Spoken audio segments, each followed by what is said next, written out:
2 sets will be on. We're going. All right. Thank you so much for liking. Appreciate you, Lauren. Thanks for tuning in as well. Really helpful. It helps gets the algorithm out there. Look, third person. See, 3 people join now. Pentax. Thanks for joining, Cutting you off. Pentax. I'm cutting you off. Cutting you off. Well, Inspirational. go. Hello.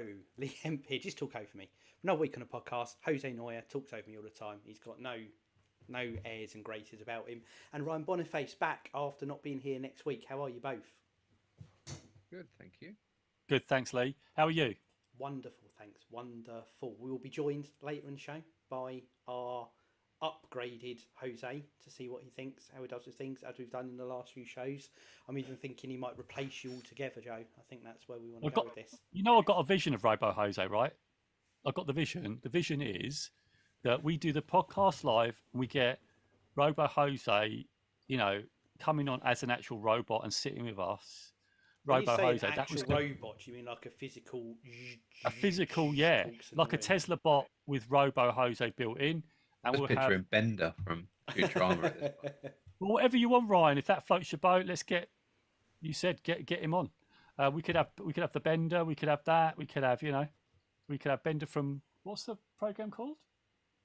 Futurama. Who were yes, you look at asking? that. You were I looking remembered. off camera there. Who were you asking that question to? I was programming into my NLP brain, trying to reflect on what is the name of that program. Lee, you know all that. You know what I was doing there, don't you? I do. Oh, thanks for liking. Look at this, massive likes. We've got likes going on. Thank you, Lauren. Thank you, Miss Redhead, for joining as well. Really appreciate you. Thank you so much. Anyway, Lee, carry on. Thank you. No, it's good. Shout outs to TikTok. So Ryan, despite not being here last week, is welched out on doing a subject. So thanks for that, Ryan. So I will step in for 2 weeks in a row, like the hero that I am. Did I do last week's, Joe, or was that you? Can't even remember now. Oh, You did last week. yeah, but we just winged it, didn't we? That wasn't a real subject. You winged it. Yeah, you did. Oh, so you flaked out of one as well then? Yeah, but you weren't here, so you don't know that, so it's fine. Right, okay. He now knows that. That's fair.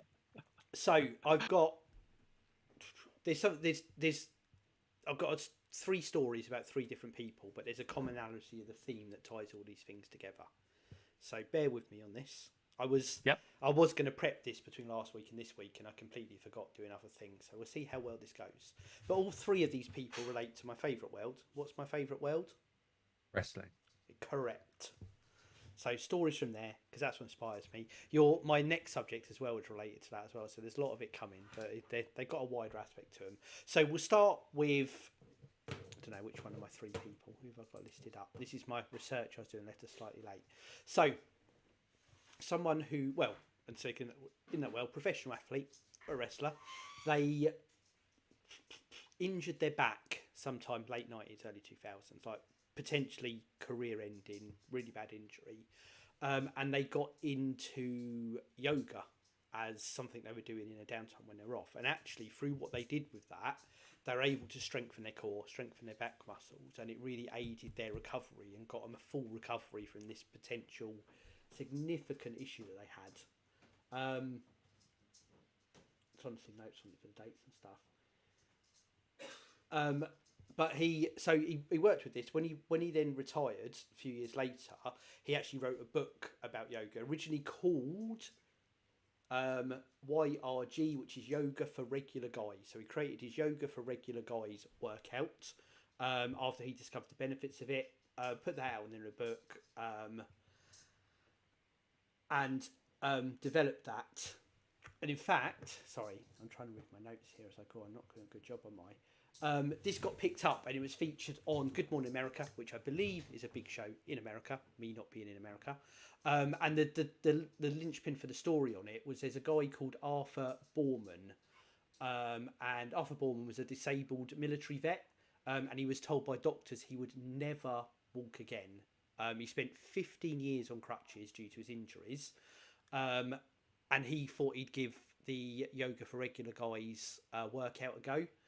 He followed that plan for 10 months, documented his progress with it on a home video, lost 140 pounds, regained the strength and flexibility, and was able to walk and run without crutches, back braces or leg braces. He made a full recovery from being told he wouldn't work due to this yoga program, which really took off. And the guy kind of reframed this, and he runs what's called DDP yoga. It's called, and a lot of athletes and sort of do it for people who've got serious conditions, back, legs, hips, whatever else it is, to help them recover, to help give them longevity of life, help give them wellness as life. But actually it's expanded from that, and he uses it as a healing mechanism for other things. So there's a lot of people who fell into despair with drugs and alcohol, who actually this program has helped them, to the point people go and live with him, and he, using the yoga as the backbone to it, he actually helps these people through drug addiction, drink addiction, painkiller addiction, all of these things. And it's turned into this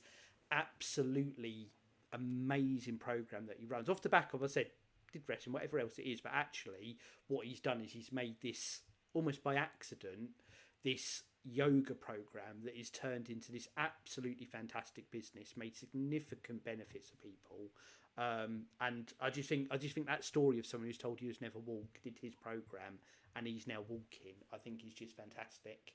And there's, because I listen to stuff in it as well, there's numerous people who sing his praises about, they would not be here today if it wasn't for him and what he's done for them, which I just think is a fantastic, inspiring story.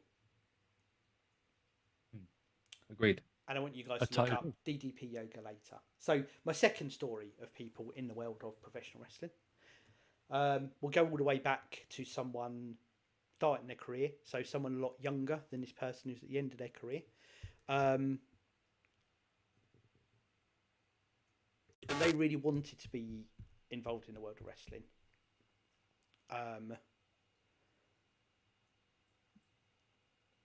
But it just didn't, for various reasons, it didn't work out for them.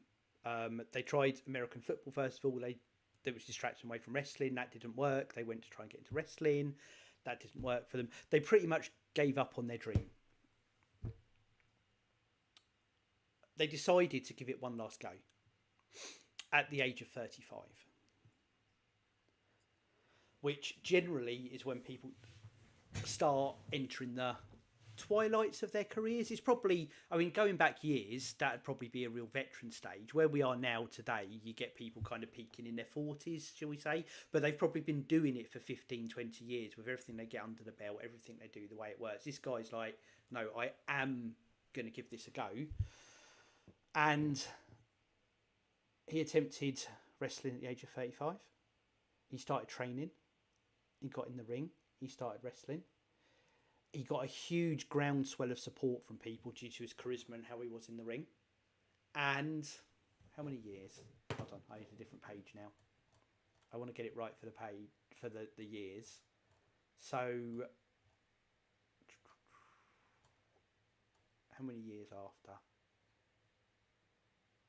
From debuting in the ring, 6 years later, he was World Heavyweight Champion. 41 years old. Was told Mental. There is no way, you are too old, you can't do this, you're going to make it happen. And within 6 years became World Heavyweight Champion because he was determined. He worked his bottom off to make this happen. Not dissimilar to my other person in my first story who was determined to get back from an injury, made it happen for yoga. This person, work ethic, values. Literally, I've heard he would be in the training centre every single night, far more than anyone else was there, day in, day out. He would record every one of his matches and he would watch them back to see how he could get better. There's a thing to it in the industry, people especially would do their match, they'd hit the shower, they'd go home. He wouldn't. He would be there. He would watch everyone. He would see what everyone does. He would ask advice from everyone. He would ask questions from everyone. Just absolutely determined to do it, but by putting in the effort, which, again, inspiring story from the world of professional wrestling. There's a lot in this. It's not just people hitting over their head with chairs. And my last one is a slightly different story. So this isn't the person who was a wrestler but got attached to the world of wrestling. So they had an early interest in wrestling as a kid, and then it died off. They forgot about it. Things drifted away. They were somewhere in New York, New Jersey sort of area, very charismatic guy. And they started doing bouncer jobs. They then became the night manager for this bar. In fact, give you more of the context on this person, sorry. They are dyslexic, had a lot of educational issues growing up. struggled in school a little bit. Got through on some sports scholarships and that sort of thing, and then went out into the world of work. Got a job as a bouncer, became night manager in the nightclub they were in, started booking these absolutely fantastic bands, really got the club he was in to take off. Oh, I'm being joined by our extra member of the podcast, Stampy. We'll see if we can get him on screen in a minute. Joe, you wanted this to happen more and more, so he's here to join. Yeah. So anyway, sorry, I'm rambling on my stories. I know this probably isn't the best one that we've done. So became the night manager. This club absolutely took off, and he started running the club. I think he was like 22, 23, something quite young like that. And where this place where it was in New York, some wrestlers started coming to the bar. His love of wrestling started to reignite. He was talking to these people. He was a really charismatic guy, and they started, shooting the S together, talking things. He started mucking around doing what you'd call promos, so mic work, stuff like that with the guys. And actually, all of this eventually led through recommendation to him becoming a manager in a wrestling company, and quite a well thought of manager as well.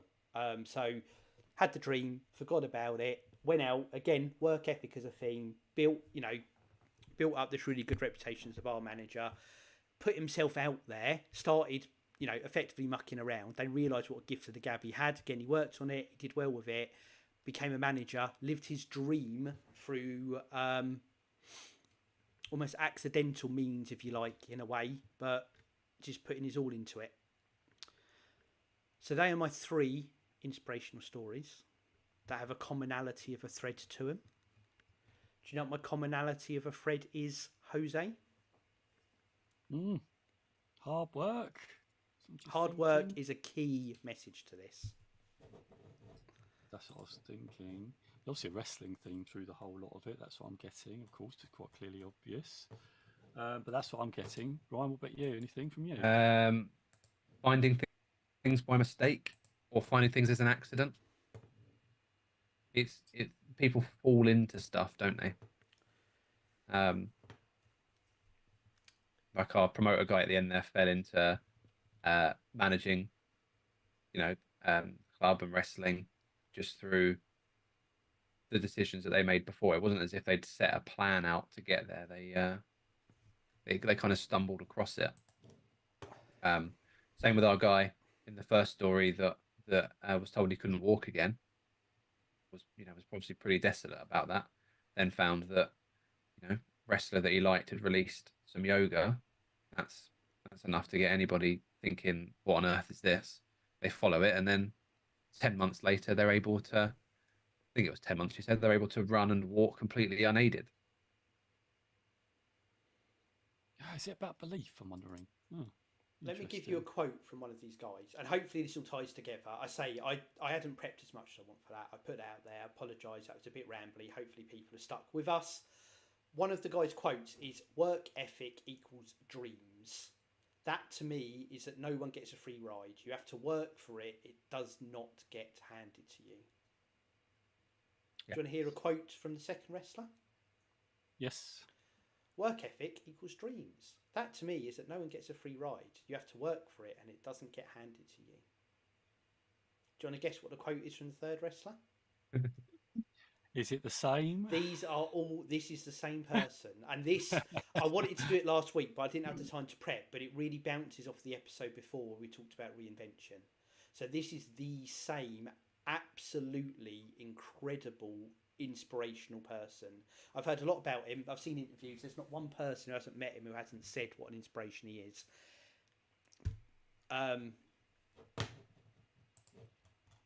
Okay.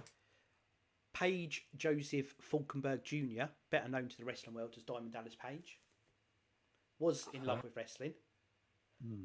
Didn't get involved with it. In fact, he tried American football, broke his leg, didn't happen, got into nightclub managing. He did then get into the managing through seeing people, pushing for it, making it happen. There's a fantastic story about him doing some interviews over the phone where he could just switch his personality on like that. He had the gift of the gab.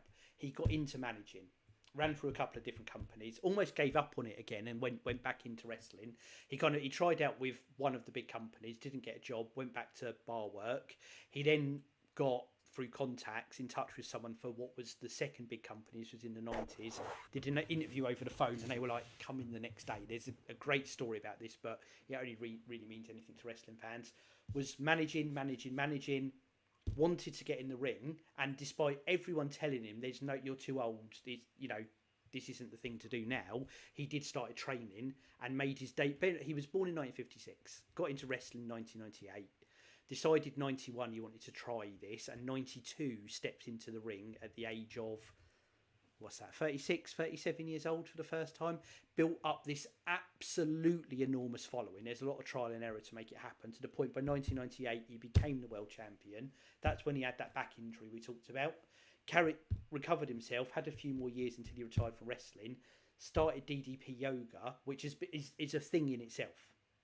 So he almost had that back. He did all the nightclub managing, he did the managing, he did the wrestling, he's done DDP yoga. This guy has been four different people, hugely successful in every single one. He's only 67 now. And I think work ethic, his determination with every single one of them is, I'm going to give this my all. I'm going to give everything I can to it. I'm going to make it happen, is what made it all happen. And his part now is, there's umpteen wrestlers who really sunk into painkiller addiction, drug addiction, drink addiction, all three, who say that they would not be alive today if it wasn't for him reaching out, offering that they could come and live with him while they do their treatment, run through his yoga program, do everything that he is, who actually swear by him. And I've heard loads of talk about him over the year, but I heard something the other day and I just thought I really want to talk about it in a podcast, because what an inspiration of a person. And how he's done everything he's done, all the challenges he's come up against, and actually all he's doing is giving back to people. I just think it's absolutely fantastic. I absolutely love that, Lee. And I can tell you've been inspired by him. Hugely. By the way you've spoken today on this episode, honestly. And actually I can see from, we talk about things off air, right? But there's things you're doing right now which I think is inspired by that, because there are things that you've had to come up against, but you've been really determined. Not that you weren't determined before, because you were, but I think even more so now. And actually, this episode is revealing that. Like, just this sort of last even, I'd say 6-7 months, you've accelerated things. I think ever since it might be a year, where you started doing that 1 hour in the morning. Yeah. If you remember, you said about that. So I definitely have seen something, and so this definitely resonates for me. And what you were saying about the work, and you said something which I'm absolutely going to give everything, and they've become successful, right? That's the sort of drift I'm getting from this. I'd like to add a little bit of a spin on that, something that which I really think's important. Well, from my perspective, and I think it might resonate with some of our listeners and TikTokers, but the thing is, you put in the hard work because you love what it is. Right? Yes. You give everything because you've got the intention. Now, there is no guarantee it's going to work, right? All the stories you said, obviously there were some different things that happened, and it sort of offshoots some. One of them, I can't remember the name you said, of the guy who did the nightclub thing, sort of get up on the dream and sort of work, but still worked as a manager, and then he went off and booked, and then he became a wrestling manager, right? Yeah. What was his name? Diamond Dallas Page. That's it, Diamond Dallas. Yeah, Diamond Dallas. So I suppose the lesson for me, and I think the lesson that some of you might want to take away, is that you give all your work, you're passionate for it. Now, what's the best good life, right? A good life is working on things that you love to work on, right? So actually, whether you succeed or not is a byproduct of the work. It may not work out, because that is a possibility, but it may work. Either way, you're living that life working towards that. That's got to be a good life, right? That's got to be a good life, because we're looking on the process of the work rather than the outcome of the work. The fact that you enjoy the work is your life, right? It's what we're doing now. In fact, we love this podcast. We're working hard with the podcast, but actually it doesn't feel like work, because we actually really love it. We enjoy it. And the fruits come later. And actually, we talked about some really good outcomes that have been happening before we came on air, didn't we? There were some things that were happening. And that is a result of persistence, the work, And we just don't know those offshoots what they're going to be. But already, Lee, there's a lot of things happening in your world, aren't there? There's some things happening, and Ryan, we've talked about your journey. So things happen because of the work, but because we love the work, right? So I just wanted to add to it. So I thought that was really, really powerful, Lee. Thank you for that. I thought it was really cool. Anyway, I hope so. I hope the end made the journey worthwhile. Oh, 100%. Because this really resonates, right? It's about the work at the end of the day. Do you enjoy what you're doing? And are you know, because you can work hard at something, but it's a real hard, you can work hard at something and don't enjoy it, and you can find purpose, but if you enjoy it and you actually doesn't feel like work, although you're still working really hard, right? but time just flies, and you reflect back, oh, there's a lot of work that went into that. Of course there was a lot of work that went into it, because we enjoyed it. In fact, I did some playbacks today at work where we've had some graduates go through a scheme, and they said, oh my God, that 6 months went so quickly, but they'd achieved so many things. We get them to celebrate over the last 6 months.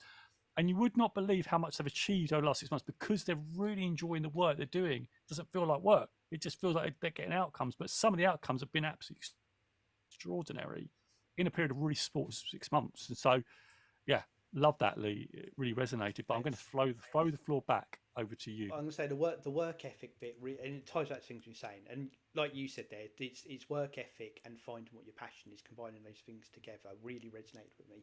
But the reinvention bit did as well with him and the different people. And I've talked about this in bits in different episodes, and I think I'll probably do a whole thing on it. But I can almost look back and see. You can only ever do it looking backwards, and the lines are blurred. But there's almost 5 different versions of Lee, where I can make some real distinctions between what those, and it's an evolution, very much an evolution of things, but I can see them, and I think I've not been afraid to pivot, change direction, look at something new, want to be something new, and I'd like to do a retrospective on them at some point, but I think that bit about throwing yourself into something new and making a success out of something different really spoke to me as well, because I talk to some people who, even similar age to me, and I can almost tell in their talk that in their head, them at 20 is them now, which is 20 years older. Whereas me at 20 is like 3 versions ago of myself. And I see it in that way. There's, as much as there's commonalities that run over, there's a bit of a disconnect that I can see the difference there as well. And I just want to, not to say that one is better than the other or anything else, but I'd like to talk back on them, and that did resonate too. Right, let's bring in the improved Jose to the show. Oh, brilliant. Yeah, lovely. And whilst you're doing that, can I just give some shout outs? You certainly on TikTok? Thank you to lots of people. There's someone who really liked this live a lot, actually. John, thank you for liking the live a lot. Thank you so much for that. Really appreciate you. Thanks for Robin for joining. Thank you for Hakan for joining. Hello. Thank you, Jonas. Thank you. Oh, so many people have joined us. Fabulous. Thank you so much, everyone. And thank you, Sevens and Kay.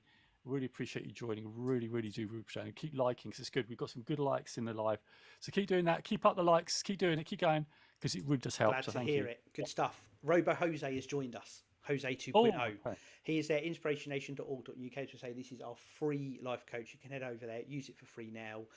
Links also to our store, to our blog, other things on the website, but inspirationation.org.uk main page will take you to Robo Jose. And just to demonstrate it, we'll ask you now. So I've just put in, can you review and give your thoughts on the quote, work ethic, yada by Diamond Dallas Page. So I'm going to click send now. Let's see what Jose's brother has to say for us before we do some wrapping up on this week's show. My bro. Here we go. Review of the quote. Diamond Dallas Page's quote, work ethic equals dreams. That to me is that no one gets a free ride. You have to work. It's a powerful reminder of the importance of hard work and persistence. It's put them in bold in achieving our dreams. This quote encapsulates the essence of success, emphasising there are no shortcuts to reaching our goals. It highlights the correlation between the effort we put in and the realisation of our aspiration. And it's got 3 bullet points for an analysis, easy for me to say, of the quote. Work ethic and dreams. Number 1, this quote beautifully ties together. Beautifully, as like Bernard Matthews there, beautifully ties together the concept of work ethic with the manifestation of our dreams. It suggests that our dreams are achievable when we're willing to put in necessary effort and dedication. That's exactly what we talked about, guys. Number 2, no free ride. But by stating that no one gets a free ride, the quote underscores the reality that success is not handed to us on a silver platter. It emphasises the merit of earning our achievements through hard work and persistence, which I think is a great message. And finally, importance of effort. The quote serves as a motivational reminder that our dreams require proactive pursuit. It encourages us to embrace the challenge and obstacles along the way, knowing our efforts will ultimately lead to success. And it just says at the end that in the realm of personal development, this quote can serve as guiding principle for individuals striving to achieve their goals by internalising the message that work ethic is directly linked to the realisation of dreams. Individuals can cultivate a mindset of resilience and determination. And it gives a few suggestions for some follow-on questions on the end there, which is what Robo Jose will always do. And just at the bottom there as well, want some books by Mel Robbins or full list of some life coaching suggestions. If you are using Robo Jose, click those links at the bottom. If you buy anything, it helps support what we're doing and it gives you some great motivation as well. Can I pick up on something, Lee, that Robo said, my bro You said? certainly can. I really like the thing about earning it. Yeah. And there's something I'd like to just add to that, because if we just did stuff as humans and we just got it and it was easy, right? We just like, oh, we just did this thing and it was really super easy, and it just happened, just falls into that because we just did this one thing. And then on the other hand, we worked really hard and we got it in the end, but we had to work super hard. This is what I love about this, is because the things that we work hard for, we definitely achieve it. Those are things we value most. If everything was easy, one, everybody would be doing it, and two, you wouldn't value it because it's hard, because you did it. A lot of the hard things in life that you get through, or the hard things you do, you value them because of the experience, and it's a story that you tell to yourself and others. Oh, that was really hard, but I got through it, or I achieved it because it was really hard. I worked really hard at that. That's the thing, isn't it? That for me is the thing. That's when people do degrees and they're really hard or whatever. You do well. I always talk to my children all the time about this, is that if you want to achieve something, it's going to be hard, because if it's easy, everyone will be doing it. And secondly, it'll make you value the thing that you achieve a lot more. So just wanted to add that to Robo, but Robo's absolutely on the right lines. I loved what he said. Absolutely. I just asked Robo there to elaborate on that statement as well. And I won't read out the whole thing, but similar points to Jose, but it's a sense of achievement, building character, sustainable success, and value in the effort. So absolutely. So again, if you want some help, if you want support, get in there with Robo Jose and it can help you out today. Right, guys, any thoughts before I wrap us up for the show? Well, I think it's big takeaway time, isn't it? What have you got for us, Jose? Time. You kick us off. Well, for me, it's the hard work. It may happen, it may not happen, but it may turn up in different ways. For me, it's about putting in the work into something you love. It won't feel like work, and also when you put in the work, you will absolutely value the outcomes when they come. So yeah, that's mine. Ryan, Definitely needed to hear. Griffey Bond, what have you got? I definitely needed to hear that from Robo Jose today as well. Yeah. Just about a bit of a rough week at work, and I don't know. It just helps recalibrate. I think sometimes you need to hear the obvious to recalibrate you. I'm glad he could help you there. Don't forget, Ryan, you want some more help? Inspirational.org.uk. Yeah, for sure. I think my takeaway would be that you don't have to be on a destined plan to reach your greatness, I guess. This is the story of the three stories, and the life of the person that the quote came from. His name, my apologies. Is Page. That's it. It's testament to that you don't have to have a set plan for what you want to do. You can fall into things and you'll still work out okay. And I think building on all of those subjects, I'm going to say that your past does not define your future. Oh, such a good one, that. Yeah. Right. Yeah. Go on. Time to wrap us up. We've been rambling on for far too long. I'm glad that worked out at the end. I wasn't sure as I got halfway through it, but it's put in my head as an idea. So thank you guys for indulging that. Thank you everyone out there for listening. Those who've joined us live on YouTube and TikTok, we greatly appreciate you. Just search for Jose Noya-Inspiration. Follow him, you'll get notified when we go live. If you head over to inspirationnation.org.uk, there's links to all of the socials there as well as Robo Jose and the store and our weekly blogs as well. Check it all out. Tell friends, tell family. All of that helps us grow. Leave us a 5-star review. All that's left for me to do is count us down. 3, 2, 1. Inspiration Nation. Inspiration. Catch you guys later. Later. Brilliant. Well, I'm going to just hang about on TikTok for a little bit for now, chaps. So yeah, thanks for